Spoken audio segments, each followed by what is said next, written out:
Setelah rapi, baru diinstal Pak. Baru diinstal dengan new value, nilai-nilai yang baru kita masukkan. Terakhir adalah A, activating, digerakkan dengan aktivitas. Kami sudah punya namanya assessment potensi dan bakat Pak. Jadi anak-anak ini nanti kita petakan konfigurasi kepribadiannya Pak. Kalau anak ini sukanya pada yang berhubungan dengan masalah bisnis, kita arahkan jadi pengusaha. Kalau dia sukanya dalam bidang hal yang berhubungan seni, jadilah dia seorang entertainment. Jadi sesuai dengan potensi bakatnya, kita nggak bisa paksakan satu profesi aja Pak sama dia. Sesuai dengan ini yang nggak banyak dilakukan oleh orang Pak. Seringkali yang terjadi di sekolah itu kan gitu Pak, dipaksakan satu kegiatan untuk semua tipe kepribadian, nggak cocok Pak. Artinya kegiatan para santri sehari-hari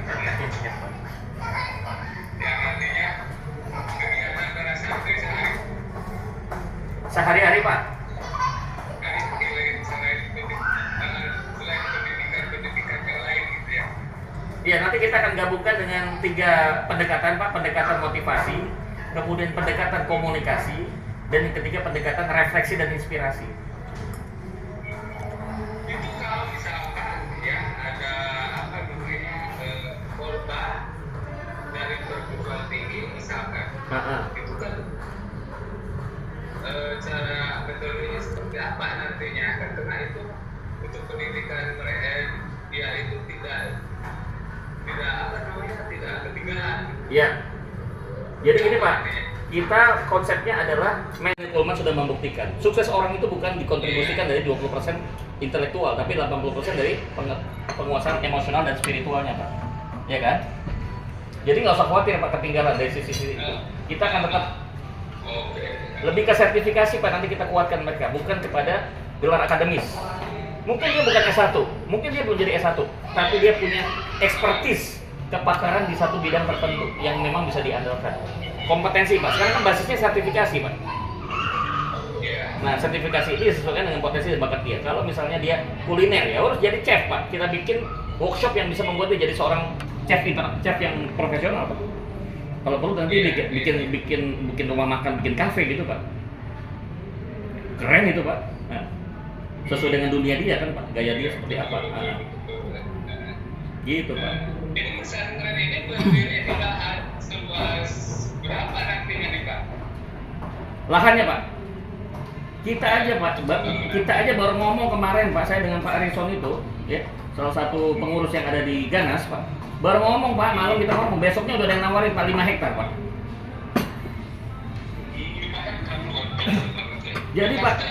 Jadi gini Pak, kita berapapun yang ditakdirkan Allah, dipercayakan, diamanahkan pada kami, kita siap. Yang penting kami bukan berapa luasnya Pak, kami membangun kepantasan. Bagaimana nanti Allah memberikan amanah pada kita, insya Allah kita siap. Gitu dong Pak. Termasuk dana kita nggak takut Pak. Banyak yang akan ikut campur untuk urusan ini. Yang penting kita pengelola Pak harus ikhlas. Kita nggak mau cari profit. Ya, bahwa nanti ada keuntungan itu adalah bonus. Buat kami fokusnya adalah nolong mereka. Mereka adalah transformasi. Tadi kenapa korban dari narkoba ini Indonesia ini udah kritis, sangat kritis. Apa kita mau biarkan ya, generasi muda kita mau rusak?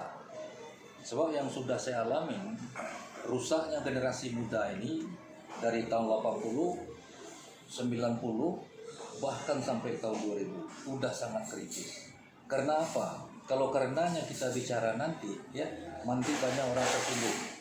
Nah, sekarang bagaimana kita upayakan ya, supaya yang punya ide yang cemerlang ini, saya dari pengurus Ganas sangat mendukung ya program dari Gus tadi. Ya alangkah baiknya generasi muda tadi ya kita arahkan, jangan dipenjarakan ya. Karena dia belum cukup umur. Nah, dengan adanya Gus mau bikin tempat rehabilitasi pesantren ini, ya saya sebagai dari Ganas sangat tertarik sekali. Jadi harapan saya sangat besar supaya ide-ide cemerlang Gus ini terlaksana dengan baik. Sebab kita tahu ya, bukan kita serahkan ke pemerintah aja masalah narkoba ini. Kita semua, terutama dari rumah kita. Ya, itu yang kita bilang tadi.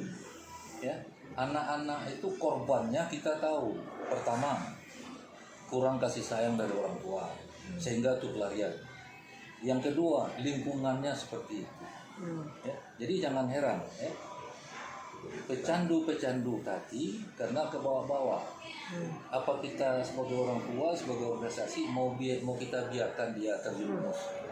Ya, kita udah tahu dia mau terjerumus, kita biarkan. Kalau saya secara pribadi nggak bisa terus terang. Nah, jadi pada intinya yang tadi, mari kita sama-sama mendukung program pemerintah, sebab kita tahu, ya, harus kerjasama. Ya, pemerintah harus kolaborasi dengan yayasan lain, terutama Gerakan Anti Narkoba Nasional.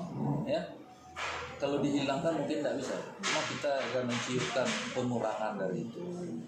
Nah, jadi pada intinya tadi, saya pribadi dan dari Gerakan Anti Narkoba Nasional sangat mendukung program pesantren yang mau dibuat sama Gus Reza tadi. Assalamualaikum warahmatullahi wabarakatuh. Assalamualaikum warahmatullahi wabarakatuh. Perkenalkan, nama saya Endi. Saya kebetulan salah satu praktisi hukum dan saat ini saya juga salah satu ketua bidang hukum di salah satu organisasi partai politik. Saya sangat mendukung apa yang dilakukan oleh Gus Reza saat ini, dalam artian seperti ini. Kita melihat efek narkoba ini saat ini bukan hanya sudah menyerang generasi muda, tapi sampai ke tingkat anak-anak. Alhamdulillah beliau punya niat untuk membuat sebuah pesantren yang suatu saat bisa bermanfaat untuk para korban-korban pecandu narkoba. Karena kita lihat pemerintah saat ini juga tidak bosan-bosannya melakukan sosialisasi bagaimana tentang memberikan edukasi terhadap narkoba ini, bahaya narkoba, dan kami pun juga dari sisi hukum sudah memberikan masukan-masukan.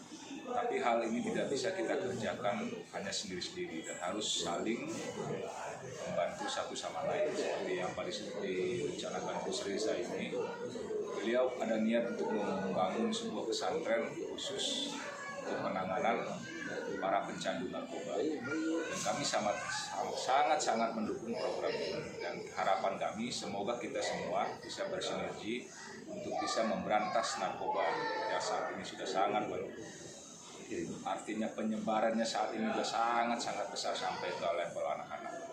Mungkin dari saya hanya sekian, terima kasih, dan sekali lagi saya ucapkan terima kasih untuk Gus Reza yang telah mempunyai itikat dan niat baik ini, semoga dijawab oleh Allah Subhanahu wa taala. Amin. Terima kasih. Assalamualaikum warahmatullahi wabarakatuh. Semalam kita cerita dengan Gus, tapi ini terlalu cepat ya. Tapi cepat itu kayaknya mudah-mudahan ini menjadi inspirasi yang luar biasa bagi Gus. Karena pembicaraan kita dengan alon-alon akhirnya ini dampak baiknya banyak. Kenapa? Gus Reza ini orangnya suka dengan tantangan. Jadi apa yang belum dibikin orang, beliau akan coba.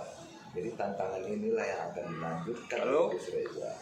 Mudah-mudahan nih doa kita bersama. Mudah-mudahan niat baiknya Gus Reza semoga dikabulin Allah. Jadi apapun niat baik kita, sekecil apapun akan dicatat karena kita akan kembali ke tempat asal kita. Jadi mudah-mudahan dukungan dari para seluruh orang yang mendengar ini, tolong didoakan Gus Reza supaya Gus Reza panjang umur, sehat selalu, dan tetap semangat untuk melakukan niat baiknya, mendirikan pesantren buat anak-anak yang tersandung dengan narkoba. Nah, itu niat baik. Dan setelah di tempat narkoba nanti digembleng, diarahkan, ditujukan apa maunya, apa mau bidangnya. Tapi kita beda sedikit, orang tuanya dulu kata Gus Reza. Jadi orang tuanya dulu, bagaimana orang tuanya kita lihat, nanti baru kita arahkan. Karena anak-anak ini lebih sayang, lebih dekat pada ibu. Makanya ibu yang punya peranan di sini. Dia lebih tahu kemananya anaknya. Makanya ini niat baik Gus Reza, saya yakin akan sukses. Terima kasih. Assalamualaikum warahmatullahi wabarakatuh.